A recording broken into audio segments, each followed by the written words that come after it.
Hello, this is Barry Downing here today talking to the UAP Medical Coalition. I've asked him to come talk to us today about religious implications related to UAPs, non human intelligence, and the topics that we're interested in. So, thank you for coming today. Could you please introduce yourself a little further for the people who are watching? Sure. I'm Barry Downing. Um, I earned a bachelor's degree in physics at Hartwick College in 1960, earned a seminary degree from Princeton Theological Seminary in 1963, and then went on to the University of Edinburgh, where I did a PhD in science and religion, focusing my dissertation on the relation between the science and theology of Isaac Newton. During seminary, one of my professors said that no one today believes in the ascension, do they? And if Jesus did not ascend to heaven, we must suppose his bones lie buried somewhere in the Middle East, which said to me that modern professors like him didn't believe in either the resurrection or the ascension of Jesus. And if this were true, I couldn't see how Christianity had any future. That troubled me since I was now prepared to be a pastor. What would I say at a funeral? We're sorry that grandma died. Years ago, we believe grandma went on to be with God, to be with Jesus, but I guess that's all gone because science has taught us that there's no way to get to heaven from here. Um, so I went on to Edinburgh and did my PhD work. And during my last year in Edinburgh, I got the idea of looking at the Bible from a space age point of view. And I started discovering quite a few things that were there that sounded like spaceships. Most people are familiar with the wheels within a wheel of Ezekiel, and maybe even the chariot of fire that carried Elijah up into the sky, never to return, except later on in Matthew 17 at the transfiguration of Jesus when both Moses and Elijah appeared. But to me, the most significant UFO in the Old Testament is called the pillar of cloud by day and the pillar of fire by night. And that object appeared after the Jews had been liberated from Egypt by Passover night, when the Jews were not killed on Passover night, but the Egyptian firstborn were. The pillar of cloud by day and a pillar of fire by night seems to be cylindrical in shape. The fact that it's called a pillar suggests it was very solid. The fact that it appeared cloud-like during the day makes it seem a little less solid, perhaps, but it means it was white in color. And then it led up to the Red Sea, and I believed used its propulsion system to split the waters of the Red Sea, which you see in the picture here. This is a drawing done by Lynn Merrifield at my request. What's depicted here is Exodus chapter 14, verses 24 and 25.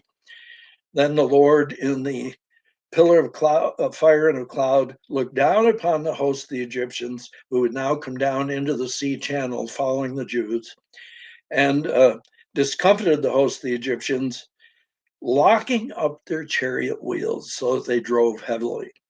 What's going on here? I believe that the pillar cloud used its propulsion system to split the waters of the Red Sea and to dry out the seabed. And then, when the Egyptians followed with their chariots after the Jews had crossed through the open channel, the pillar cloud used some type of heat mechanism to cause the axles of the chariot and the axles themselves and the wheels, hubs of the chariots to expand. Heat causes things to expand. And if they were made of metal, the metal would expand and then they wouldn't rotate. The wheels wouldn't rotate on the axles anymore. And so the wheels were locked up. It is amazing to me that a Jewish document that goes back almost 3,000 years would have such a detail as that uh, imported in their scriptures. But I think that these two verses are some of the most amazing verses in the Old Testament, from my point of view, because they're not really needed in a way. Um, you know that later on, the walls of water are going to collapse and drown the Egyptians. So once the Egyptians get into the sea in their chariots, why not just have the walls of water collapse and call it good? But instead, we have this interim period when the Jews are high and dry on the other side. They've gone through and are safe. And they're looking back and they're seeing the Egyptian chariots coming. And perhaps their prayer goes something like this: Almighty God, we thank you that you got us through the Red Sea, and it's a wonderful miracle. But are you paying attention to realize the Egyptians are coming at us by the very same channel that you opened for us? And that's when something came down from above. Either the Egyptians were pointing up, or they could see that the pillar of cloud and fire was hovering directly over the Egyptian army. And perhaps they could see beams of light coming down. And these would be beams of heat, actually. In modern UFO reports, very often UFOs give off tremendous amounts of heat that people can feel when they come near, or they dry out the ground where they land. So I think that UFOs have tremendous heat mechanisms, and I think this heat mechanism was involved in locking up the chariot wheels of the Egyptians. And then Moses raised his hands over the water, and the walls of water collapsed, and that was the end of the Egyptians. So this is my version of the beginning of the Exodus. The pillar of cloud then led the Jews up to Mount Sinai, dropping manna every day for the Jews to eat, a kind of bread from heaven. The Jews collected it every morning. And then they got to Mount Sinai. Moses went to the top of Mount Sinai, and this happens in chapter 19. And Moses receives tablets from God, tablets with the 10 Commandments, and on 2 stone tablets. And I think this is the beginning of what I would call the Jewish religion and their law. Later on, many more laws were given to the Jewish people, laws that included the building of the tabernacle, which is the tent of worship, the laws concerning the priesthood, how you ordain priests, how priests had to dress when they went into the Holy of Holies, all these kind of issues. And then after 40 years, the Jews come to the Jordan River and cross over into the promised land. And I think the same technique was used to stop the Jordan River from flowing so the Jews could walk across the Jordan River on dry ground that was used to part the Red Sea. And in fact, the Bible in the book of Joshua says as much. It says the Lord stopped the water as he parted the Red Sea. Okay. So then the Jews were in the promised land, and that's how the Jewish religion got established from my point of view.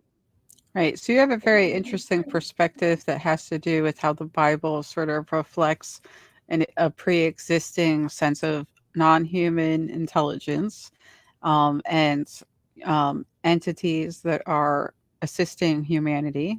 Is that correct? That's kind of in the Bible to you already? Hmm. Yes. Uh, Let me say that the Jewish religion and the Christian religion uh, come after humanity's been on Earth for quite a while. I don't know how long, maybe thousands of years. I'm okay with archaeology saying that human life goes back thousands of years. But what in human life did have religions, or they made idols out of wood or stone, carved them. People of ages ago felt there must be powers that controlled life on Earth as we understand it. Maybe something controlled the sun going across the sky every day. Maybe something caused it to rain. And other times it didn't rain at all. Well, what caused droughts, you know? Um, and of course, we've got funny weather conditions now that we talk about, and we talk about it in scientific terms. That we've polluted the air with too many things, and so therefore the Earth is warming up, and we're got heat waves, and we got surprise thunderstorms that are so strong, or hurricanes. This is our modern scientific way of looking at the weather. But before biblical people, they believed there might be some kind of God power that was in charge, and some charge in charge of nature. Um, what happens when the Jewish religion comes along is there is a new understanding of God that didn't exist before. And the Jewish religion established a God who can control nature in a more specific way than any of the idols ever could. So we find this God who can kill off the firstborn in Egypt after causing so many different plagues that I would call uh, biological plagues, plagues of gnats, plagues of flies, plagues of frogs. So when Moses first went to Pharaoh and said, "Let my people go," and Pharaoh said, "No, I won't let your people go," uh, Moses said, "Well, you're going to pay a price. There's going to be a lot of plagues that come upon you and hurt the Egyptian people until you give up." One of the interesting phrases in Exodus chapter 10, verse 2, is that God said, "I will make sport of Pharaoh." This seems like a strange idea from uh, from an idea of God that is speaking here in Exodus. I will make sport of Pharaoh. So it's almost as if the extraterrestrial power that's at work here kind of enjoys Pharaoh's resistance. Pharaoh's being stubborn. He doesn't want to let his slaves go. And so, okay, we'll send a bunch of flies to make everybody annoyed, or we'll have frogs jumping out of people's beds and in their houses and in their food, you know.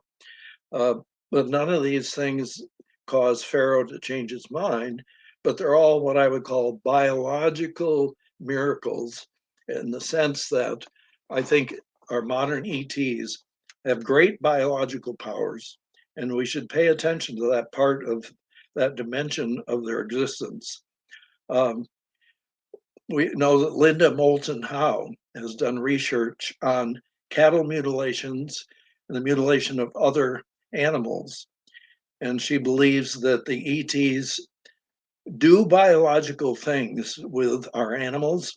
And also, this seems to be related to what I'd call human abductions.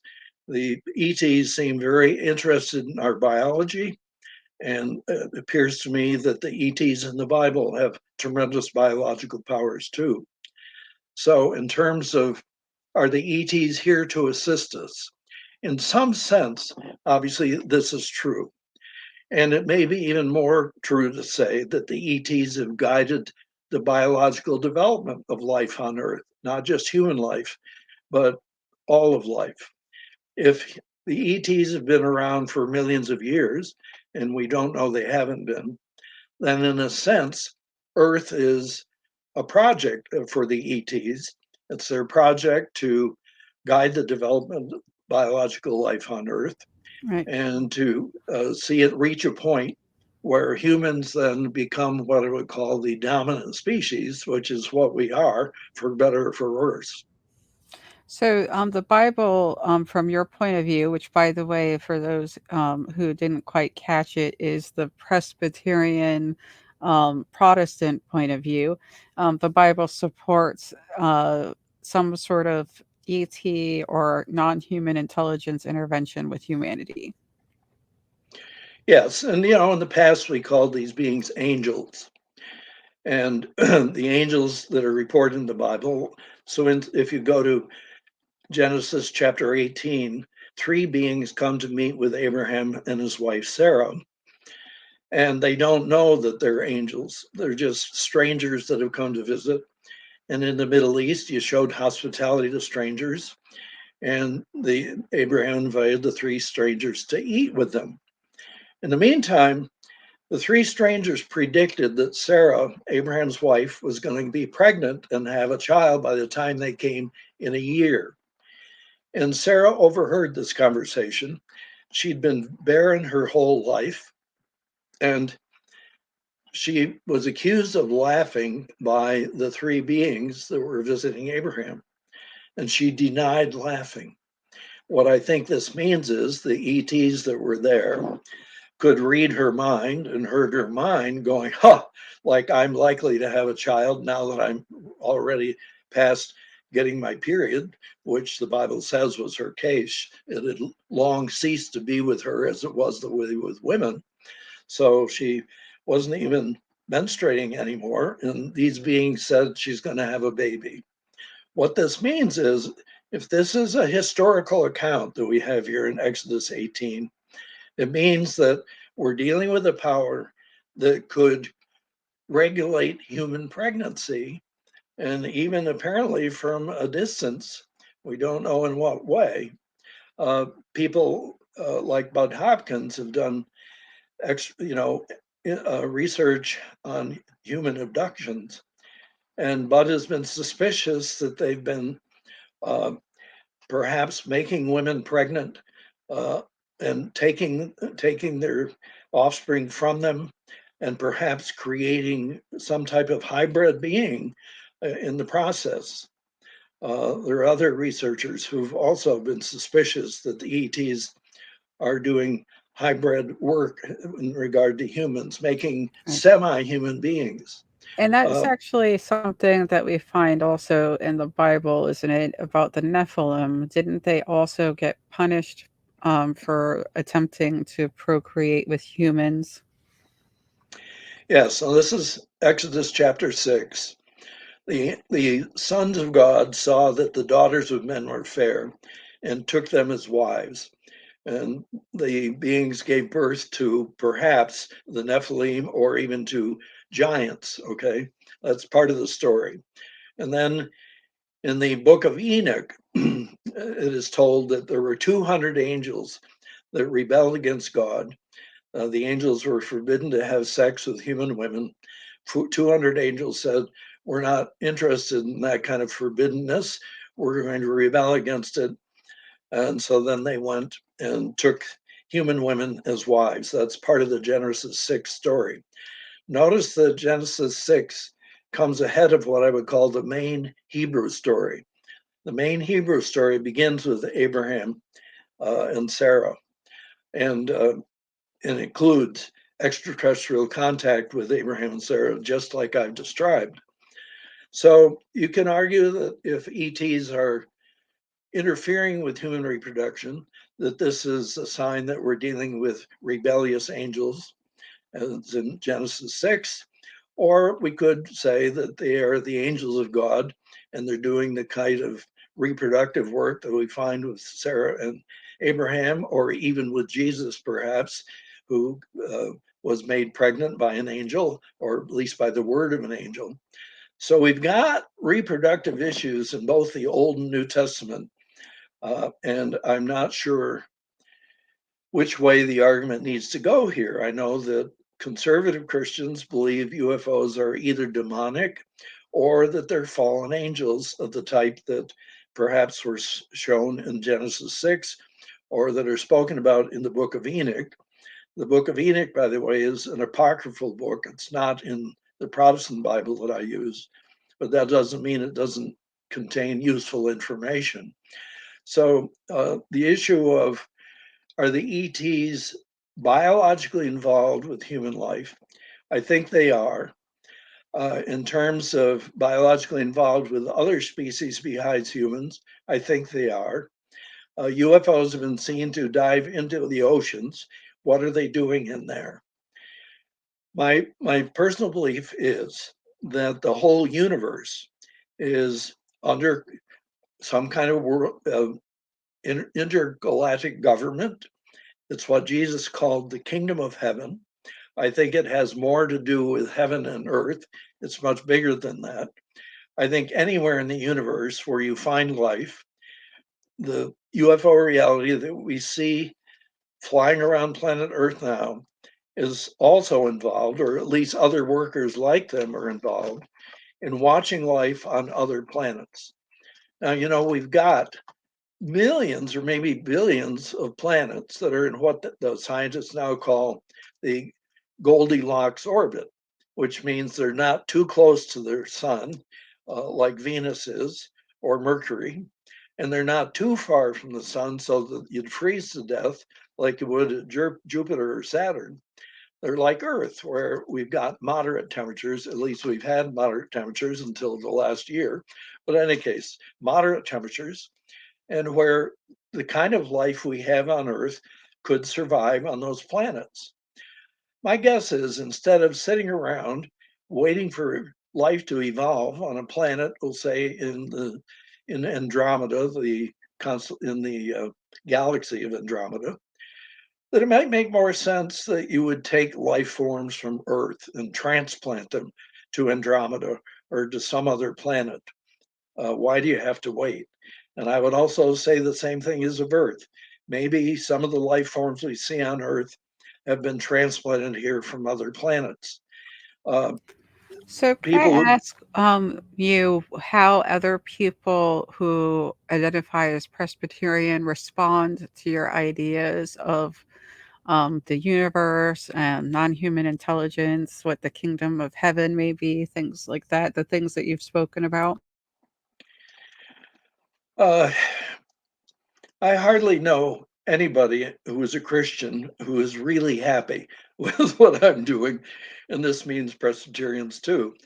Now, when my book, The Bible and Flying Saucers, first came out in 1968, one of my fellow Presbyterian pastors said to my face that he thinks I should be tried for heresy. And his idea was that I was guilty of a Gnostic point of view. Gnosticism was a special type of heresy, maybe 300 AD, in which uh, Christian knowledge was secret and was kind of kept from the public, and you had to go through a special ritual in order to be initiated into this system. That's not me. I'm very public. I don't require any special thing to be initiated in what I believe. And I think he talked to other people in my presbytery. Now, for those who aren't Presbyterians, a presbytery is kind of like a diocese in the Catholic Church or a conference in the Methodist or congregational church. It's just a geographical territory. At the time my book was published, there were about 50 churches in my presbytery. This man, I'm sure, talked to other pastors and said, we ought to try him for heresy. I never heard anything about it from the presbytery. I think what happened is they read my book, saw that it was very biblical, and I was just trying to interpret the Bible in light of modern science and in light of the space age. And so they really couldn't condemn me for interpreting the Bible. That's what I was ordained to do. They could condemn me for the way in which I've used science to interpret the Bible, but then they'd have to kind of prove that my science was false. And although science, even though UFOs hadn't been proven to exist from a scientific point of view back in 1968, well, if you talk to most scientists now, they say it still hasn't been proven. But what if the American government has captured UFOs, crashed UFOs, alien bodies? This means the government has lied to us for 80 years, and that's what I believe has happened. So the government has had proof of the existence of UFOs for 80 years, and the government has made me look like an idiot in my local village because I believe in UFOs and believe that UFOs relate to the Bible. If you once have the government admit they've lied about the UFO situation, then you can begin to look at my material from, I think, a more objective point of view. You may still not agree with it, but I think you ought to at least look at the biblical material as I look at it and try to figure out what's going on here and realize that the biblical people would not look at ET presence, extraterrestrials in their midst, in the same way that we do in a technological age. Let me say that my very best ordained friend, uh, he absolutely hated my UFO stuff, but he loved me. That's the kind of thing I've been living with here for the past more than 50 years. Um, it's the Presbyterian Church, by and large, has said almost nothing about me. I will say this, though, for those of you that are interested, if you go to your search bar and Google this, Barry Downing manuscript collections, you will see that there's a list of things in my name on the internet, a lot of stuff about my work. But if you list Barry Downing manuscript collections, you'll see that Princeton Theological Seminary, where I graduated in 1963, started making a collection of my manuscripts and writings and my correspondence in 2014. And in fact, just in the month of May, I took them 4 more boxes of stuff to add to what they've already got. So I've got, maybe 50 articles that I've published either with the MUFON Journal or UFO Magazine or Ancient Astronaut Magazine or Flying Saucer Review. I've got a lot of published magazine articles, plus my 2 books, The Bible and Flying Saucers, which has gone through many paperback editions, both in the United States and in Europe. And also there is an Italian translation, and all these things are in the Princeton Seminary Library now, as well as my second book, Biblical UFO Revelations. Both books are available on Amazon if anyone is interested. Okay, so you've talked about how some other people from your denomination were prone to be like, "Well, that's heresy," or "We love you, but maybe not the UFO stuff," or resistant to even possibly science back in the 60s. Do you think that has changed now that we're in the technological age? Do you think the people around you and your faith would be more accepting with science being so involved in our lives now? In some ways, it's more complex now because actually there's less respect for the Bible now than when the Bible and Flying Saucers was first published. And we've had a tremendous shrinking of Christian attendance in churches since 1968 when my book was published. So we've got a lot less interest in the Bible and in Christianity. So, in a sense, that may make it more acceptable because we got so much unbelief. People are willing to listen to anything. So, this kooky guy, so what? He believes the Bible. Okay, some people do. I don't. He believes in UFOs too. Okay, some people I don't. That may mean that we're in a more mushy uh, religious state, and therefore there'd be more tolerance for what I'm saying. What I'm not sure of is what I'm saying will matter to many people, but time will tell on that. In terms of, let me show you this though. On the conservative side, there was a conservative magazine that gave a dreadful, hating review of my book when it first came out. And then in that 2020, I wanted to advertise my book in their magazine, and the editor said no. So I don't think there's been a lot of loosening in some areas. Whether or not there's been loosening in other areas, I don't know. Which areas do you think are a little bit more open-minded about, involving this topic? Just curious. All right, I think Catholics are more open than Protestants because Protestants generally are either conservative or liberal. Okay. In a sense, my Presbyterian denomination is quite liberal. Otherwise, they probably would have tried me for heresy. So if I were a conservative Protestant, I would have been tried for heresy. Liberals tend to be more freedom giving, and that's probably why I wasn't tried, and I'm glad I wasn't. My wife would not have been happy to have paid my way through seminary and then 3 years of PhD study only to lose my job in 1 year. So I'm glad that didn't happen. In terms of, I think the Roman Catholic Church theologically is in better shape than Protestants for the following reasons. I remember giving one of my UFO talks, kind of saying the kind of things I've said already to you, at one of the local churches. And a woman came up to me afterwards and said, "That was wonderful.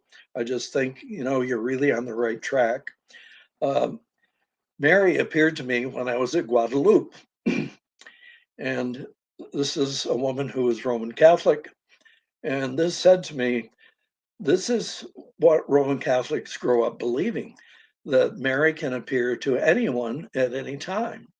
The same way we now think UFOs can appear to anybody anytime. But Roman Catholics are brought up thinking the divine is never far away, and you never know when you may have a vision or an encounter with a divine being.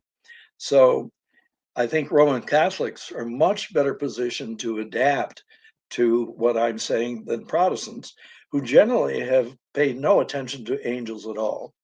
Uh, when this conservative magazine said bad things about my book, one of the things I wrote to the editor was the reviewer never even mentioned angels. How can you talk about my book and not talk about angels?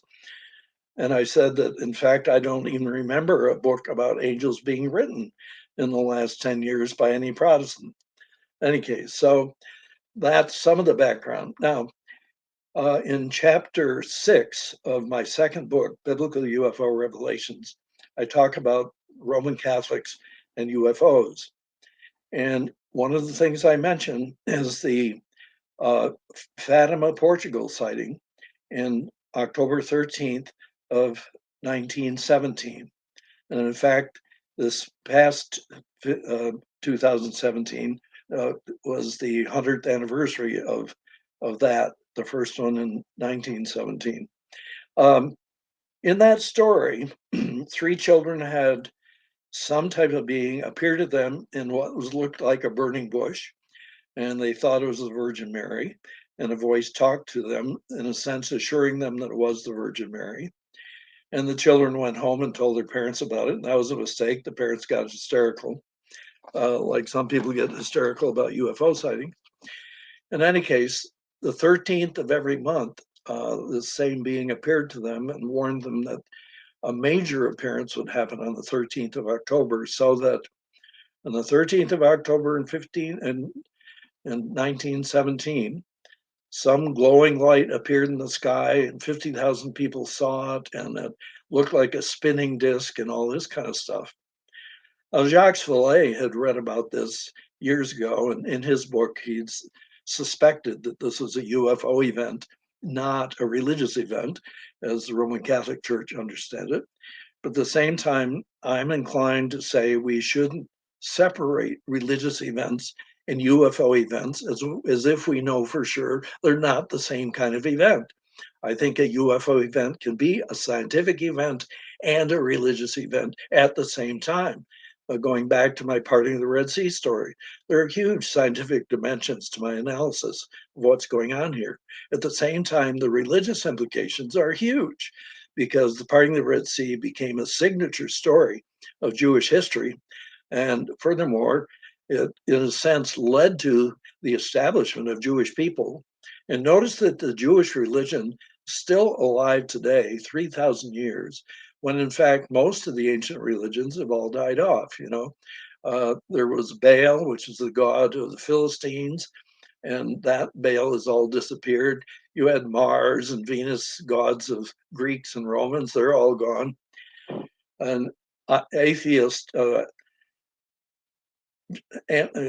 Richard Dawkins, the atheist who wrote The God Delusion, he says everything is going well. We've gotten rid of all those gods, and science has done it. And let us thank God that science got rid of them. Now we got to get rid of one more, and that is the God of the Hebrews, the God of the Old Testament, the God of Christianity. So that's his view. Well, I think that he got rid of the God of Christianity and God of the Bible too soon, because I think we've got the God of the Bible back flying in our skies. I think it's a mistake to make fun of this God, but at the same, it's not a mistake to try to figure out what this God is about. And I think both scientists and religious leaders need to work on this together. So I'm going to ask you the big question um, that we're concerned about at the UAP Medical Coalition, which is um, in the event of full disclosure, where the government openly discusses what they know, becomes transparent, if they should say that it is non human intelligence, what will the role be of religion, do you think, in that disclosure? I would think that all religious leaders are going to gulp first. They're going to gulp because they feel they've been taken in, they've been made fools of by the government for lying for 80 years. Because even though religious leaders would not necessarily automatically believe everything the government says, religious leaders would remember that the Pharaoh lied to Moses many times, and that King Herod lied to the wise men, and that religious leaders are supposed to be suspicious of political and military leaders and what they're saying. At the same time, and I've heard many Christians say this, I'm sure that if the government were lying, the media would have figured it out by now, meaning the New York Times would have published this by now. The Washington Post would have exposed it long before now. Time magazine would have done a major story exposing the lying that's been going on, exposing the secret uh, projects that they're doing to reverse engineer crashed UFOs and the biology they're doing, studying uh, the bodies of aliens and so on. And so I can't believe that the media would have missed this for 80 years. And I think that's a reasonable point of view. But if disclosure comes, then they realize they've been had. Now they've been had by the Pentagon and by the president because the president is responsible to the Pentagon. The president is commander in chief of the armed services. The Pentagon is the president's responsibility. If they've got crashed UFOs that they're studying secretly, it's his job to know this. And if the people in the Pentagon said it's better you don't know because you're better off having plausible deniability, then that's the president's choice not to know. But in any case, huge loss of confidence on the part of religious people in the leadership in both the White House and the Pentagon. The second thing is they've got to ask, where was the media during all this?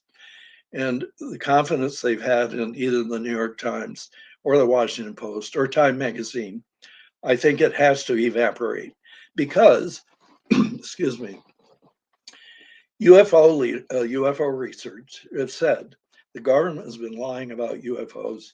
Excuse me, I need a drink here. That's okay. You're allowed to drink. You've had Thank you. a lot of input to give us so far. Yeah. I started reading Donald Kehoe, Major Donald Kehoe, flying saucer books in the 1950s. My father brought them home to me. One of his books, which was published in 1960, was The Flying Saucer Conspiracy. What was the conspiracy? This is a conspiracy on the part of the military people, the Pentagon, to lie about the fact that we have extraterrestrial powers flying in our skies now.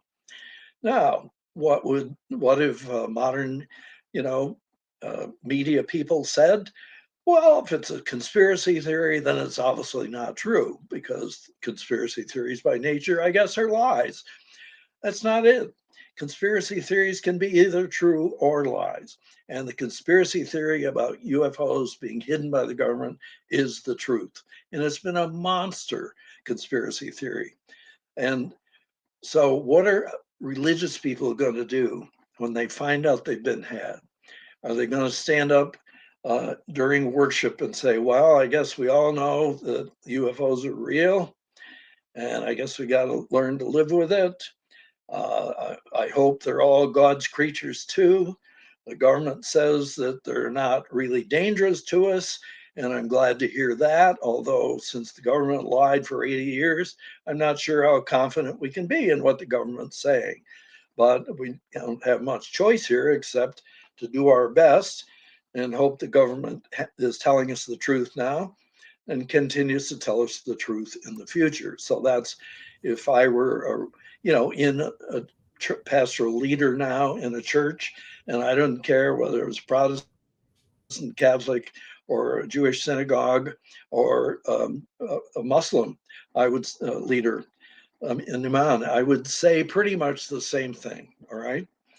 I would say that, by the way, that uh, both Hinduism and Buddhism have a much easier time adjusting to the kind of things I've been saying than any Christian or Jewish form of faith has. In other words, it's a much tougher adjustment because it is just a huge jump for Christians to think that ETs might have caused the parting of the Red Sea, as I've described it. At the same time, in Hinduism, they believe in many gods, not just one god, and they meet in many contexts, many incarnations, many masters coming to earth, like Buddha, and revealing truth. So the idea that there might be many beings from other worlds who have divine power or superpower, supernatural power, I think it's an easier adjustment in both China and India and in many of the countries of the East. But in the Western culture, which has been either Jewish, Christian, or Muslim mostly, with some Hinduism and Buddhism being introduced maybe in the last 40 years, uh, we're the ones that have to try to figure this out. I would say the second thing is from the pulpit statements or the worship statements that the church leader says. In other words, we'll try to figure it out, stay with us. God is still God, and we'll find out if these beings believe in God or not. We trust in time. Eventually, some of them are going to find out the kind of work that I've done that says these may be the guys that started our religion. Now, what do you think? Sure. But before that happens, religious leaders are going to start phoning each other. Presbyterian pastors, Methodist pastors, they all have links. They talk to each other. And they're going to be saying questions like this. All right, the president made an announcement. The ETs are here. We have some of their crash spacecraft. We're developing advanced technology by reverse engineering their craft. This is all good.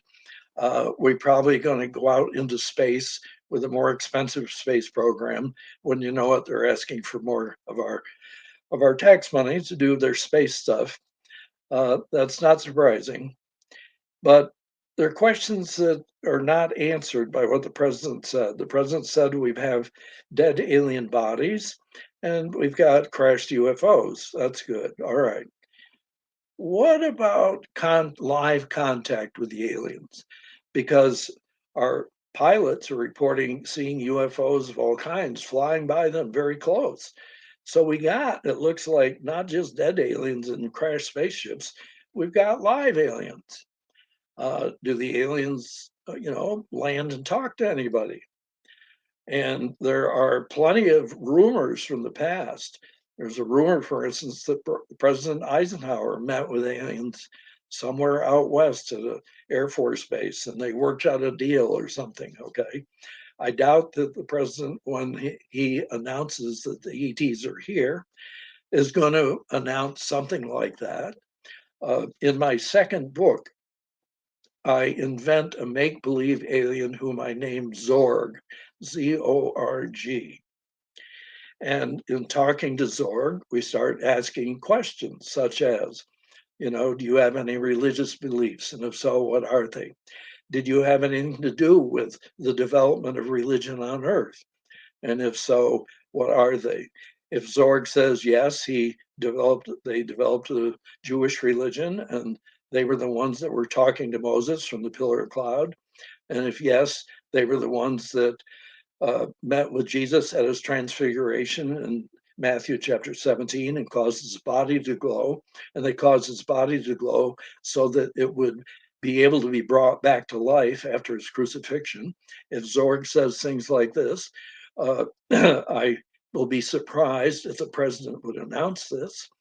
And then if Zorg goes on to say that an angel under their care spoke to Muhammad and gave him the revelations of the uh, Muslim religion, that'll be a surprise to them. So you'll have Jews and Christians and Muslims that would be very surprised at what Zorg said, if Zorg said these things, and if the President of the United States would reveal these things, Well, which I'm I doubt hoping that to we. get the perspective of all those people in the future. I hope they all share what their perspective is. All these different faiths come forward and have this conversation. It's such an important conversation, especially right now when the government seems to be doing hearing after hearing related to the reality of UAPs. So my final question for you today will be, what do you think religious leaders can do once they've overcome their surprise, if they have it, or their shock or their personal issues with it too? Um, what do you think that they can do to help people adapt? Well, this is your toughest question because, I've, let's just say that I've worked on this for 50 years, more than 50 years. And I'd say, from my point of view, You know, you had not really, you were not even familiar with my idea of the parting of the Red Sea, even though it's been around for more than 50 years. And I compare it to dropping a brick into a well and waiting 50 years to hear the splash. If America were overnight to be aware of the idea that a UFO might have caused the parting of the Red Sea, this is a big splash, and a big splash both scientifically and religiously. So, first of all, we need to have scientific and religious people treat each other with more respect. And we've had atheists like Richard Dawkins making fun of religious people way too long in the name of science. And our own Carl Sagan wasn't far from that. He did not believe in religious reality. And in fact, I think he and another uh, astronomer from Harvard named Donald Menzel deliberately told a group of people in Boston in the early 1970s that UFOs were not a scientific problem, they were a religious problem because UFOs are a modern myth. You know, years ago, people believed in angels and stuff like that, but now we all know better. We're all scientists. And so the idea of ETs existing is just a substitute for religion. And both Carl Sagan and Donald Menzel made that argument in speeches they gave to a group of scientists. Now, this was put in a book called "The Scientific UFOs: A Scientific Debate." J. Allen Hynek was one of the speakers at this conference, and he was arguing that we should take UFOs seriously from a scientific point of view. And there was another scientist who made a similar argument. So that's what we had. My question is, what technique did the United States government use to put scientists off that the UFOs were not a real scientific problem? Is it possible that the government, with their trillions of defense money that's missing, according to Donald Rumsfeld, did they bribe or pay scientists to tell lies about UFOs, even though they knew that the government had these secret projects going, but tell lies such as that UFOs are really religion, not science, like Carl Sagan did and Donald Menzel did in their articles.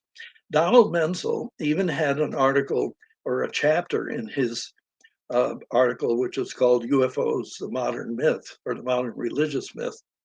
He had a section called Flying Saucers in the Bible. And wouldn't you know, he said that the parting of the Red Sea didn't really happen, it was a mirage. And he used the book of Exodus, chapter 15, to make his point, which is not the narrative of the parting of the Red Sea. It's a song the Jewish women sang to celebrate the parting of the Red Sea. And the real parting of the Red Sea is described, the narrative, in chapter 14, which I've been talking about. Was he too dumb to know the difference between chapter 15 and chapter 14? I don't think so. I think that he was an agent of the government. I can't prove this, but I think he was an agent of the government trying to uh, make sure the type of arguments I was making would not be listened to. And by and large, I would say he succeeded. Okay. So, what's going to happen next? I'd say that insofar as the government used scientists to hide the truth about UFOs from the general public, this has to be confessed. And so, in a sense, if and lots of thousands, I would say, of UFO, or rather of scientists have made their living working for these projects. Now, whether the projects were sent out to Lockheed or sent out to Raytheon or whatever, still, these are all people working under secrecy. And a lot of scientists have made a lot of money, I think, at the expense of UFOs. And the fact that uh, scientific leaders like Menzel and Carl Sagan would use religion as a way to discourage scientists from taking UFOs seriously. I think that's what I would call a terrible sin on the part of scientists. And so Whereas when the Catholic leaders wouldn't look at Galileo's telescope, and the Catholic priests look very oppressive in this situation, I think we're in a reverse situation here. I think religious people have been victims of science and the government in this situation. And scientists and the government have worked together to keep the lie going for 80 years. And so, in terms of reconciliation ahead, I think it has to come in part from the media beginning to explore and show how the cover up happened, the role of science in the cover up, not just the government, and the religious consequences of basically religion falling off a cliff in America in the last 30 or 40 years. I mean, the biggest group of religious people are called the nuns, those who have no religion. So what have we got in America now? We've got a world without religion. We got a world with guns shooting off every weekend, and a world of money and trying to get rich, and the rich gets richer while the poor get poorer. That's what we've got, and we don't have religion. If we want to get religion back, the first thing that's got to happen is the government and the scientists have to confess their role in making this lie go on for 80 years. And after that happens, and if they start treating religion with respect, and if they start realizing that America without morality is a dangerous place, which it certainly is, and one of my final questions would be, who's teaching morality to our uh, artificial intelligent beings? Is there any morality going into these beings? Are we going to have robots that have a morality? And if so, whose morality is it going to be? These are my final questions. Is that enough? Yes, I think you did an excellent job. I found it fascinating that you are blaming, crediting the lies to scientists and the government because so many people have blamed it on this group called the Collins Elite. Have you heard this? They say it's a religious group. So it's so fascinating to have a different perspective on that. And I really appreciated that you highlighted that. Okay, thank you, Deb. You did Thank a you good for job. Thank you for everything that you've done with giving us information and knowledge today. I'm going to go ahead and close out the studio. For anyone listening, thank you for listening.